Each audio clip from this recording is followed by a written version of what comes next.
Magandang umaga po. Narito na po magiging lagay ng panahon ngayong umaga ng Sabado, July 4, 2026. Pero bago yun, baka pwedeng pa-like and share naman ang video na ito. Comment ka na rin kung taga saan lugar ka para malaman natin kung hanggang saan umabot ang video na ito. Huwag mo din kalimutan na mag-follow at mag-subscribe sa ating Facebook page at YouTube channel. Sa kasalukuyan na tayo sa pag-asa, patuloy na nakakaapekto itong southwest monsoon o hanging habagat sa may western section ng Southern Luzon.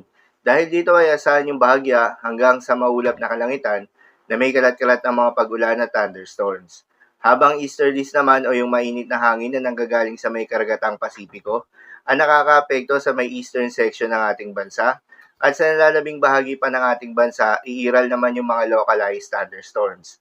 Dahil dito ay asahan naman yung maliwalas na panahon, subalit hindi inaalis yung tsansa ng mga panandaliang buhos ng ulan. Samantala, may binabantayan ngayon na bagyo sa labas ng Philippine Area of Responsibility na kung saan ay isa na nga itong super typhoon category na may international name na bagyong Bavi. Huli itong namataan sa layong 3,090 kilometers, silangan ng Eastern Visayas. Ayon sa pag-asa, ang nasabing bagyo ay sumailalim sa rapid intensification o mabilis na paglakas. Inaasahan na papasok ito ng Philippine Area of Responsibility sa susunod na linggo, araw ng Miyerkules, at bibigyan naman ito ng local name na Super Typhoon Inday. Posible itong lumapit ng extreme northern Luzon, kaya naman posible ring magtaas ng tropical cyclone wind signal sa ilang bahagi ng northern Luzon at central Luzon. Sa ngayon, mababa yung tsansa na magkaroon ito ng landfall scenario sa ating bansa, pero asahan na palalakasin ito o hahatakin ito ang southwest monsoon o hanging habagat na siyang magdadala ng mga malawakang mga pag-ulan.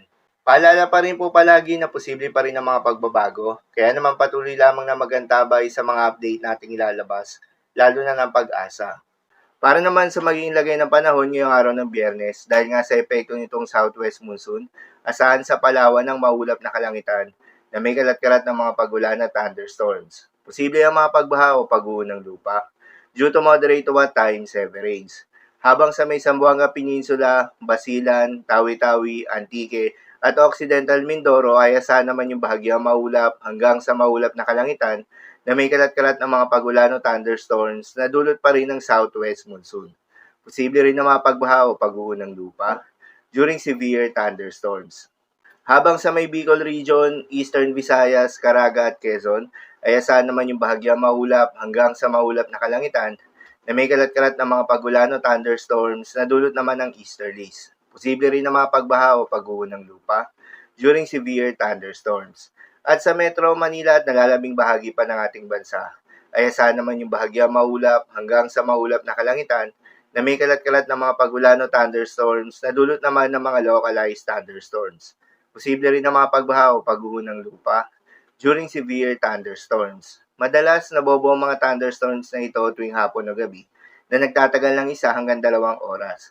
Kaya naman ingat sa mga posibleng banta ng pagbaha at pag-uho ng lupa, lalong-lalo na sa mga lugar na inuulan na noong mga nakaraang araw pa. Para naman sa magiging lagay ng mga dagat baybayin, ayon sa pag-asa ay wala tayong nakataas na gale warning sa anumang seaboards ng ating bansa. Kaya naman malayong makakapamalaot yung mga kababayan nating mangingisda at yung may mga maliliit na sasakyan pandagat. Subalit iba yung pag-iingat pa rin, lalo na kung meron tayong offshore thunderstorms activity. Asahan yung paglakas ng hangin at kakibat nito ay pagtaas rin ng mga pag-alon. So, yun lang po para sa lagay ng panahon ngayong araw ng Sabado. Keep safe, everyone.